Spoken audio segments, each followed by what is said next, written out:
बहुत समय पहले की बात है।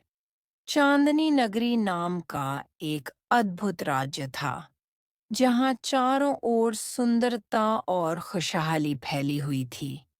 इस नगरी का राजा धर्मराज और रानी चंद्रिका अपनी न्यायप्रियता और स्नेह के लिए प्रसिद्ध थे। उनके पुत्र राजकुमार वीरेंद्र एक साहसी, बुद्धिमान और परोपकारी युवक थे। वीरेंद्र को घुड़सवारी, तलवारबाजी और कला में महारत हासिल थी। एक रात राजकुमार ने एक अजीब सपना देखा। सपने में उसने एक परी देखी जो सोने के महल में कैद थी। वह मदद के लिए पुकार रही थी। उसकी आवाज इतनी करुणामय थी कि वीरेंद्र का दिल पसीज गया। सुबह होते ही राजकुमार ने यह बात अपने माता-पिता को बताई। राजा और रानी ने उसे सावधान किया कि सपने पर यकीन करना खतरनाक हो सकता है, लेकिन राजकुमार ने ठान लिया कि वह उस परी को ढूंढेगा। वीरेंद्र अपने रथ पर सवार होकर जंगलों, पहाड़ों और नदियों को पार करता हुआ आगे बढ़ा। रास्ते में उसने कई गांवों में मदद की, भूखे लोगों को खाना खिलाया और कमजोरों की रक्षा की। उसकी दयालुता और साहस की चर्चा चारों ओर फैलने लगी। एक दिन वह एक घने जादुई वन में पहुंचा। वहां एक बूढ़ा साधु मिला जो ध्यान में लीन था। वीरेंद्र ने साधु को प्रणाम किया और अपनी समस्या बताई। साधु ने अपनी आंखें खोलीं और कहा, परी को राक्षस काल नेमी ने सोने के महल में बंदी बना रखा है। महल जादुई झील के बीच में स्थित है।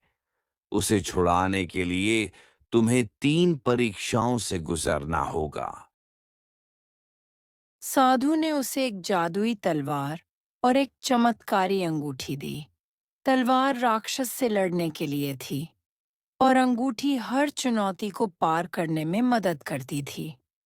अंधकार की घाटी वीरेंद्र को एक अंधेरी घाटी पार करनी थी, जहां चारों ओर खतरनाक प्रेत और भूत घूम रहे थे।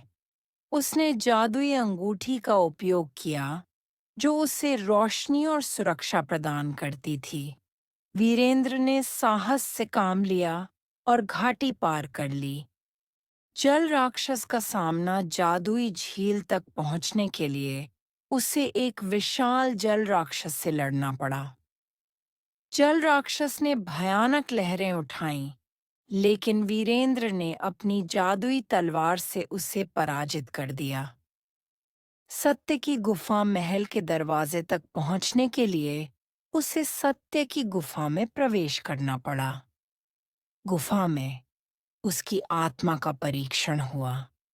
उसे अपने सबसे गहरे डर और कमजोरियों का सामना करना पड़ा। वीरेंद्र ने सच्चाई और साहस के साथ परीक्षा पास कर ली। महल के अंदर उसने परी को सोने के पिंजरे में पाया। परी, जिसका नाम अनामिका था, बेहद सुंदर और दयालु थी। वह कालनेमी के श्राप के कारण कैद थी। वीरेंद्र ने जादुई तलवार से पिंजरे को काट दिया और परी को मुक्त कर दिया। परी को मुक्त होते देख राक्षस कालने में क्रोधित होकर प्रकट हुआ। एक भयंकर युद्ध हुआ। वीरेंद्र ने अपनी बहादुरी और जादुई तलवार से कालनेमी का अंत कर दिया। परी ने वीरेंद्र को धन्यवाद दिया और उसे बताया कि वह चांदनी नगरी को खुशियों से भर देगी। परी और राजकुमार वापस राज्य लौटे। राजा और रानी ने वीरेंद्र के साहस की प्रशंसा की। कुछ समय बाद वीरेंद्र और अनामिका का विवाह हुआ। परी के जादू और राजकुमार के न्याय से चांदनी नगरी फिर से सुख समृद्धि से भर गई।